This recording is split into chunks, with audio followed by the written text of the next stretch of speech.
Loaded hot sheet today. What's up, everyone? Scotty Braun along with Baseball America's JJ Cooper and Ben Badler. Before we jump into Roki Sasaki talk, I just want to throw this out there. Top 10 lists are being unveiled on a daily basis at Baseball America. Get yourself a subscription. We hit the NL East last week. This week is the NL Central. That's all I'll say for now, but to be continued. And also on the NL Central front, Brock Wilken's going to join us soon.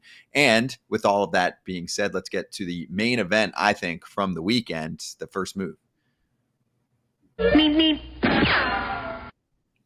I'm speeding right to Roki Sasaki. So, JJ, I know you're covering this in depth. Same with Ben. I'll let you jump into your angle of what people should be thinking about. Of course, there's a lot of talk of team, a lot of talk of why now, but give me more. The why now is fascinating. The teams are fascinating.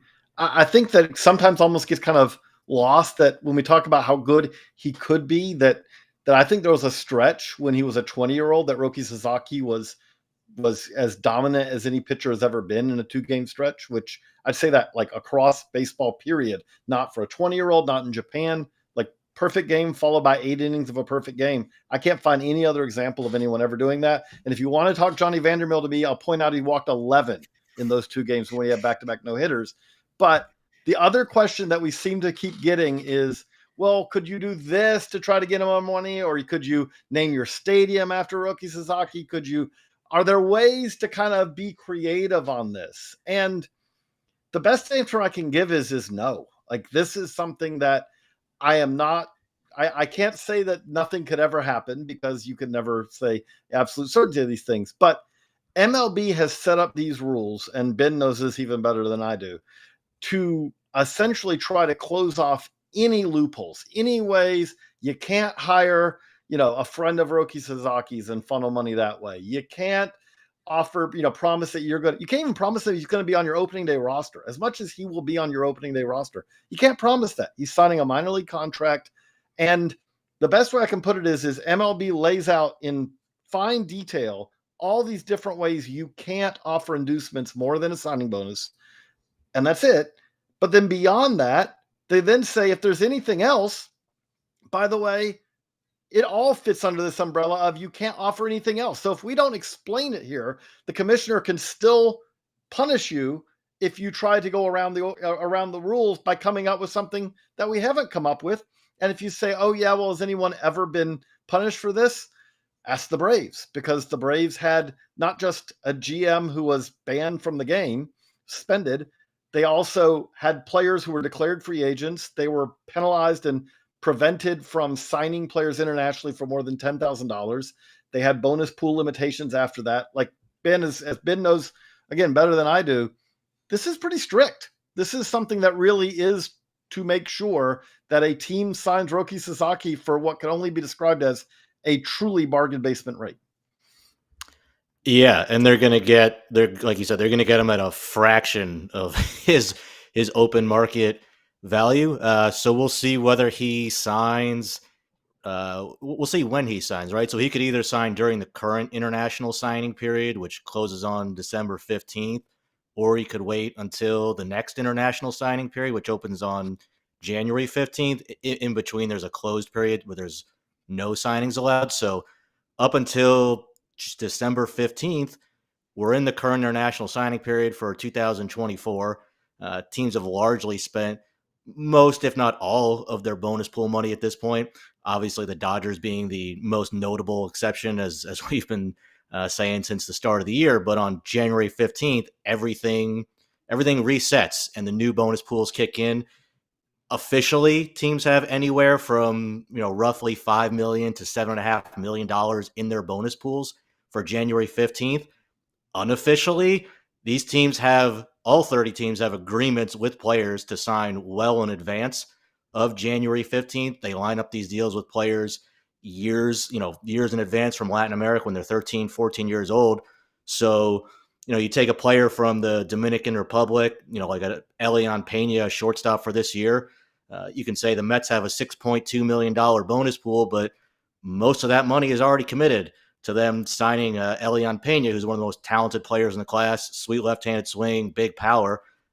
All of these teams have deals lined up. The Dodgers, again, stick out as a notable exception as a team that's committed less money than other clubs. It's part of why we've been saying all year that they're the favorites. But ultimately, nothing with these teams is official until somebody signs a contract. And if a team thinks it has a chance at signing Roki Sasaki, I think there are certainly some teams, or certainly a lot of teams, that are willing to back out of these agreements too.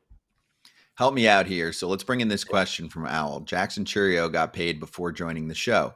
Why the difference? JJ, I'm thinking the same thing. So if I meet with Roki and I say, hey, we can't do this. We love what the Brewers did with Jackson Churio. We were just saying that and we thought it was cool.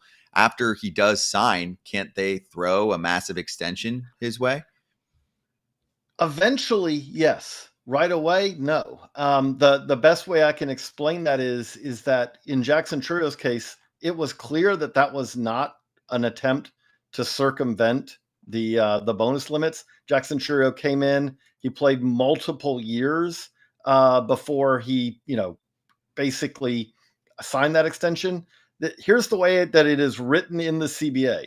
Promising, representing, or committing to sign a player to another minor league contract or a major league contract in the future, or to provide additional compensation under your current contract, such as a higher salary in future years of a minor league contract, is prohibited.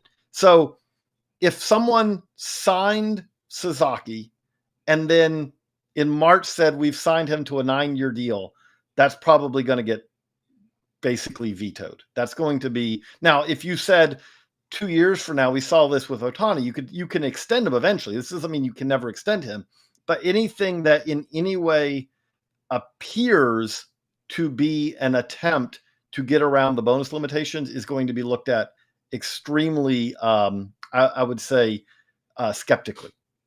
I'm going to jump in, okay? Since it is a gray line, Sasaki signs, let's say, with the Dodgers, who are the heavy favorite, and everyone's saying that he's friendly with Yamamoto and with Ohtani, and it would be a thrill for him, super team, the whole deal, right?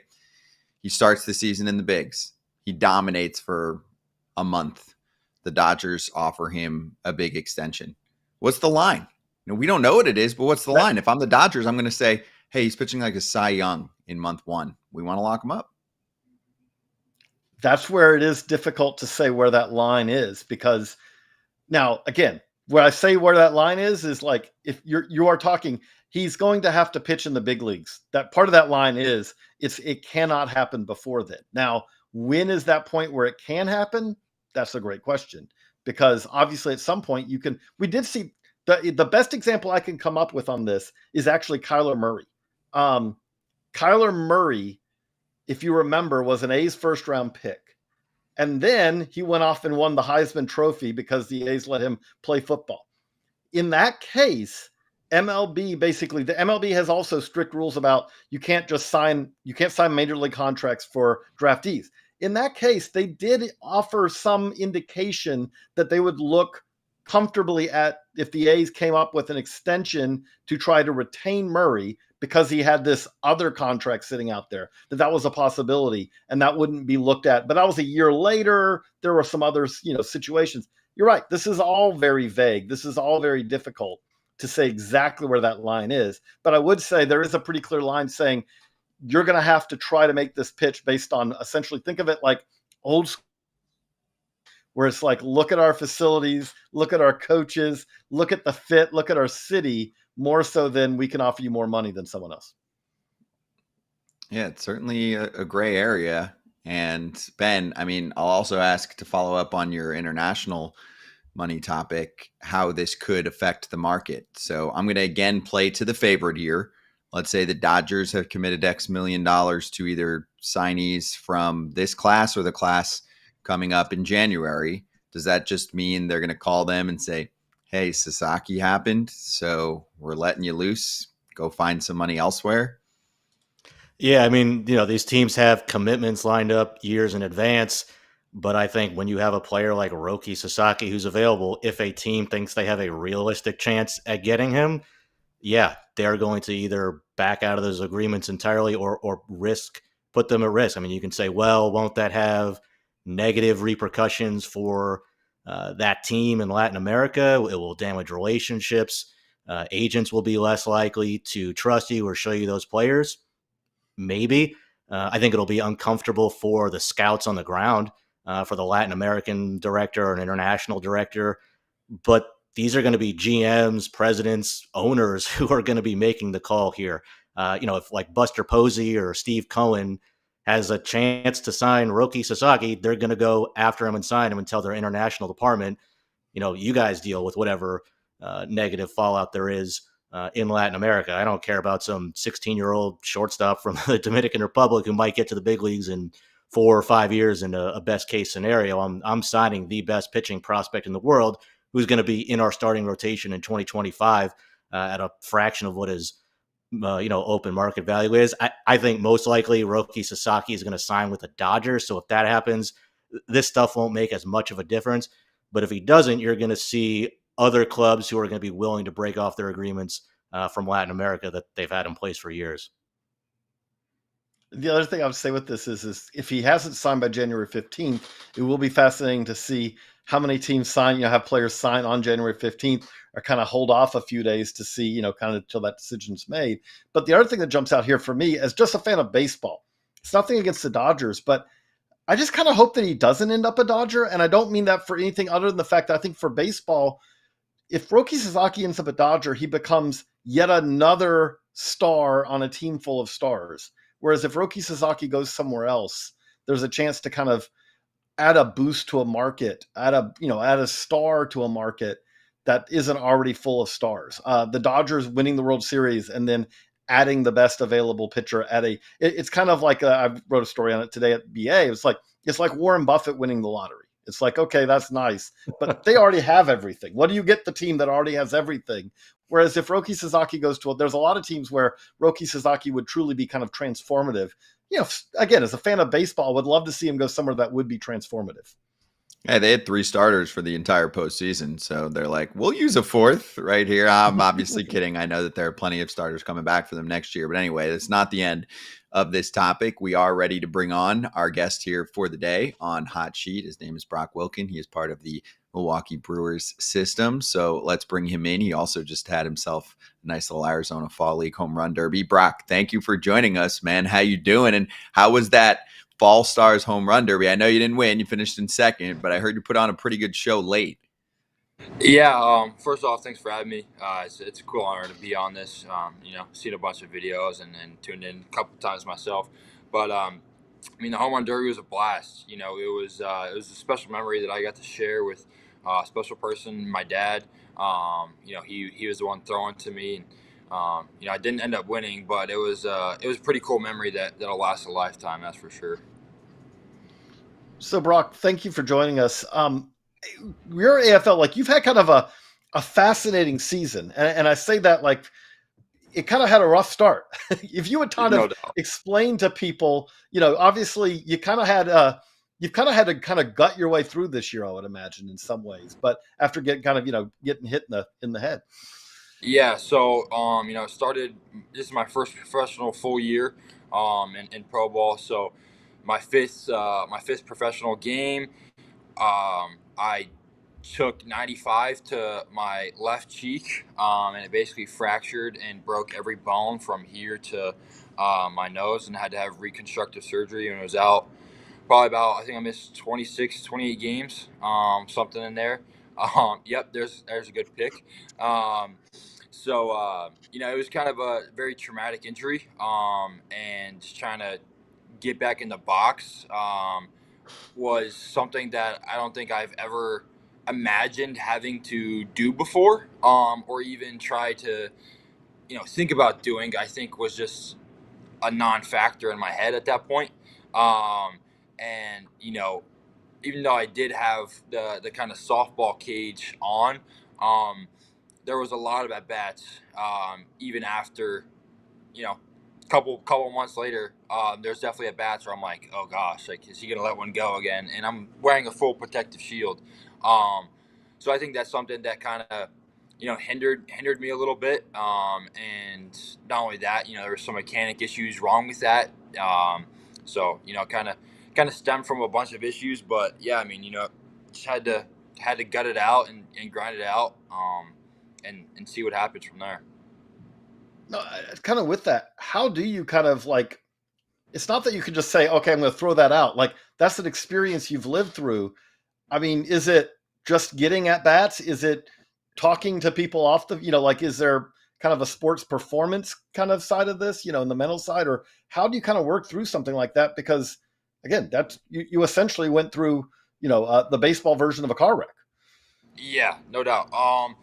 I think it's kind of been a culmination of things. My wife being one of the biggest ones. Kind of just talking to her and helping me through that. Is kind of, she's you're not technically qualified. That's my confidant. So being able to talk to her and tell her things, and then in the fall league, I'm not wearing the full protective cage. I just kind of have the C flap on again.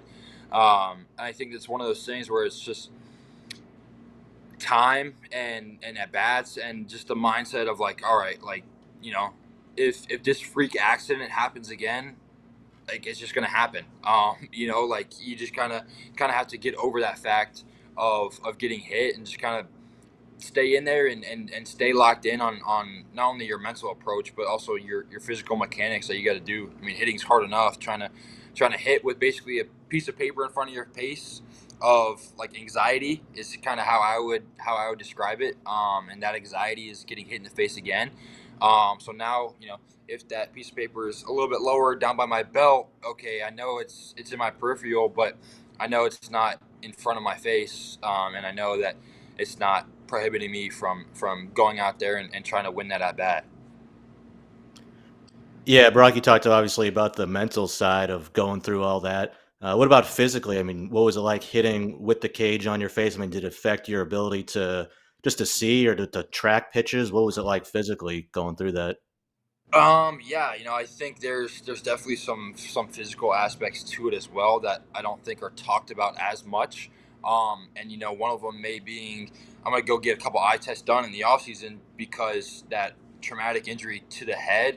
I don't know if my eyes are exactly where they have been or where they need to be. So I think that's what I'm gonna do in the off season is kind of make sure that my eyes um, weren't affected by this instance. And I think the second thing is that cage. It's great, but also there are times where it's like, dang, like why didn't I see that pitch? Why didn't I hit that slider as well as I thought it was? Or damn, like is there a hole in my bat? And I felt like that sometimes was from the cage, but at the other times it was probably just a lot of other outside aspects involved in that.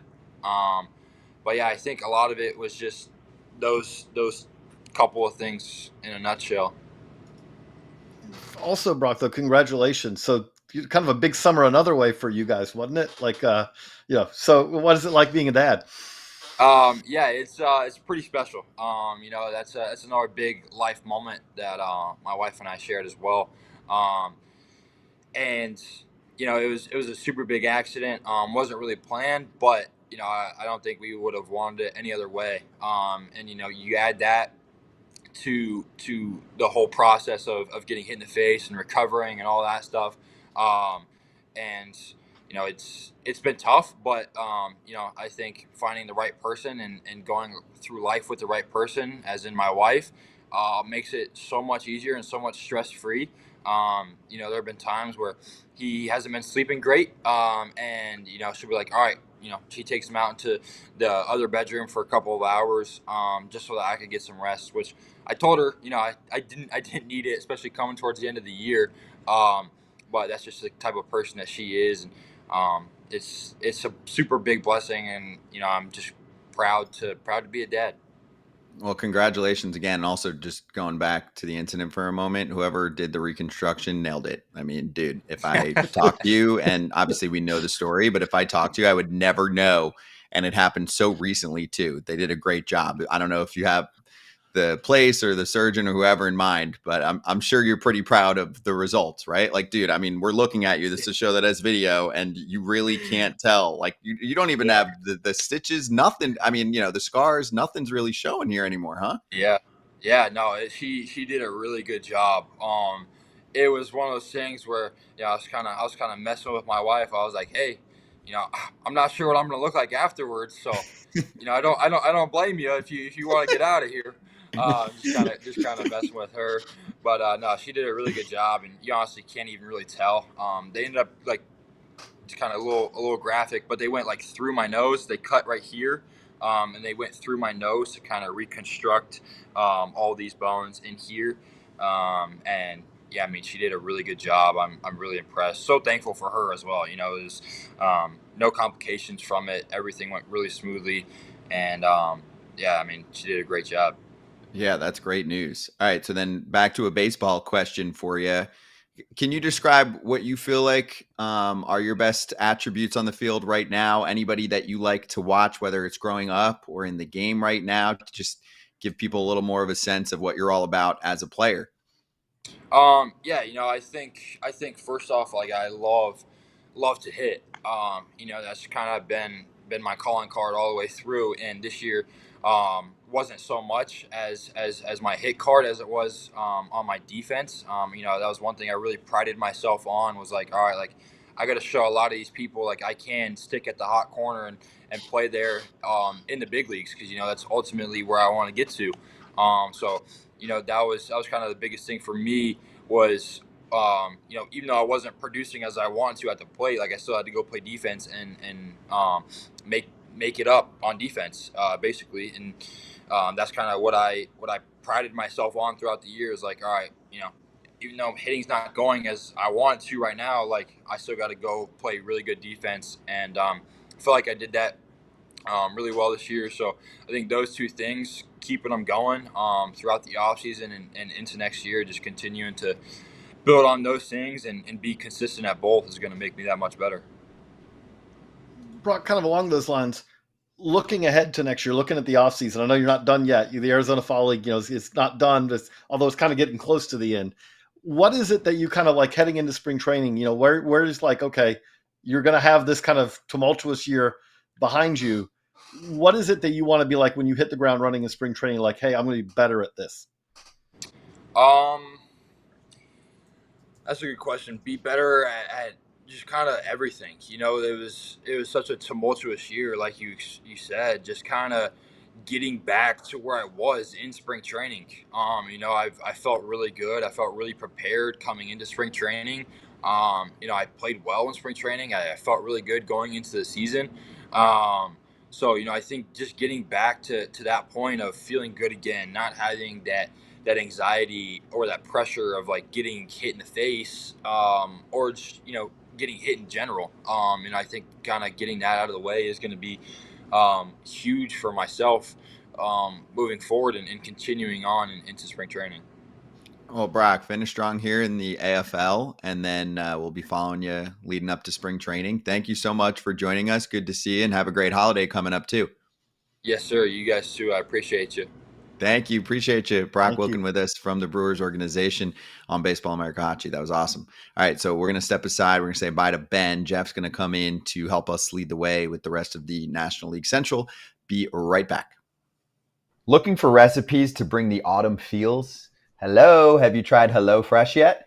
America's #1 meal kit gives you over 50 recipes to choose from each week. They pre-portion the ingredients and then they ship them right to your doorstep. Picky eaters like Scott or people looking to fit a specific lifestyle have met their match. HelloFresh features preferences like fit and wholesome, quick and easy, or vegetarian. HelloFresh helps me eat healthier and maintain my presence as a popular chef at home with my kids. I'm bringing variety to the dinner table. Just stop with the endless recipe searching, or you're spending a whole bunch of money on a big jar of spices just for a pinch. That's all you need. You can also get step-by-step recipe cards, making cooking simpler by using HelloFresh. Get 10 free meals at HelloFresh.com/freeFT. Applied across 7 boxes, new subscribers only, varies by plan. That's 10 free HelloFresh meals just by going to HelloFresh.com/freeFT. All right, Baseball America Hot Sheet is back. So we've talked to Sasaki, we've talked to Brock Wilken. Now here comes Geoff Pontes, Mr. Arizona Fall League. If you didn't know, it's on the hat right now. What's up, Geoff? Yeah, exactly. There you go. I like it too. It pops. That one switch stands in, out. but yeah, it was that one. I got the winter beard though. You can tell that I'm not out in the Arizona sun because I wouldn't be this scraggly. I like the look though. It's like half summer or half hot, half hey, I'm still a grizzly bear in the Northeast right now. So let's get right to the National League Central, which is the division of the week here at Baseball America. As we show you the rollout schedule last week, the top 10s were unveiled for the National League East. And today the Cubs comes out. And now we have the Reds, Brewers, Pirates, and Cardinals the rest of the week. So Geoff, want to give us an overview of how this went down? Anything significant that stands out? Obviously big names too. Yeah, I think, definitely some big names. I do the Cubs in this division. So that was the first top 10 of mine that's been released. I was doing some chat up on the site today. I think the big story there is it's just a really talented sort of top 8. A lot of really interesting bats, in this system. And that doesn't even account for one like Jonathan Long. But it's really led off by Matt Shaw, who I think is one of the more ready-made offensive prospects in the game right now. Definitely has an opportunity to break through with the Cubs at some point, next season. I think the story when you're moving on to some other teams in the division, like the Reds, really talented pitching up top with guys like Rhett Lauder and Chase Burns. I'm not going to say who's won just yet. I'll leave that for when that gets released. But I think, that's another team that's really interesting to sort of dig into a little bit and think about. Of course, we just had Brock Wilken, my boy Brockett, on a couple minutes ago. The Brewers system is as talented as it's been. I think some exciting names up top. Once again, I'm not going to You can give away. You can give away one. You can give away one. I'll say Jesus Mate is number 1 in that system, and I think that's a pretty big statement on our part when you're considering this guy hasn't even come stateside yet, and what potentially he can be. And then the Pirates are down a little bit from last year, mostly because Paul Skeens and Jared Jones graduated. I mean, kind of a good problem to have, but still some pitching around on the horizon there as well. So I don't know if JJ, if you had any other thoughts on some of these NL Central teams. The thing that jumps out to me when you just look at these there are several teams here that you could make cases have the best farm system or are in that discussion in the NL Central. The Cubs, I would say, probably have the best 1 to 8, like Geoff said. Like I think it kind of drops off after that, but that top group is really pretty special. And the thing that really stands out is how many guys they have who've already had some success at the upper levels of the minors. When you talk about, and not just Shaw, but Moises Ballesteros or Nolan Casey, or there's a number of these guys. And then the Reds, I think we had Brock Wilken on, his Wake Forest teammate Rhett Lauder has already kind of had a great 6-game stretch in the big leagues with the Reds. Chase Burns, who was at Wake Forest a year later, the Reds draft Wake Forest pitchers with their first-round picks. You could argue either of them won, really. So this is, and then you look at the Brewers, and the Brewers, I would say, have depth, and they always have about 3 or 4 pitchers who end up getting better and better and better. This is a really good Central. The Central's got some really good farm systems in it. And I would say it's kind of which is needed also because this is a division that, hasn't been the strongest in recent years other than the Brewers. But there's a lot of positives here. Yeah, I think the other one, too, is we didn't even mention the Cardinals, which, of course, have, J.J. Weatherholt, one of the more talented hitters in this draft. I think has a lot of excitement around him within that fan base, but also kind of the fantasy sphere as well. I think behind Bazana, just based on the performance and what Condon's done, Weatherholt is kind of moving up in a lot of fantasy lists. That's what we're seeing here kind of early in the offseason, and certainly something I'm working on with Dylan right now. And then, of course, you got Quinn Matthews and Tink Hence and then Thomas Sajaci, who are all, interesting players. 2 of those, I think, should play a pretty prominent role with the Cardinals next season with, Quinn and Sajaci. And then we'll sort of see what Tink Hence's health is like because he's potentially in the mix as well as he needs to be added to the 40-man roster. All right, so a lot more, of course, on the site all week as the top 10s will be unveiled. So I encourage everyone to please check that out. If you're watching this already, hope you have a Baseball America subscription as well. And we'll keep going division by division as we roll through the offseason here. And yes, we'll keep talking and answering questions about Roki Sasaki. I know there are many about the posting system. Also, let's see when he's going to get posted too. But if you're just joining us now live, we hit that topic pretty hard for the first 12 or so minutes of Hot Sheet. So thanks to Geoff, thanks to JJ, thanks to everyone watching and listening afterward on the podcast format. And we'll see you next week on Hot Sheet.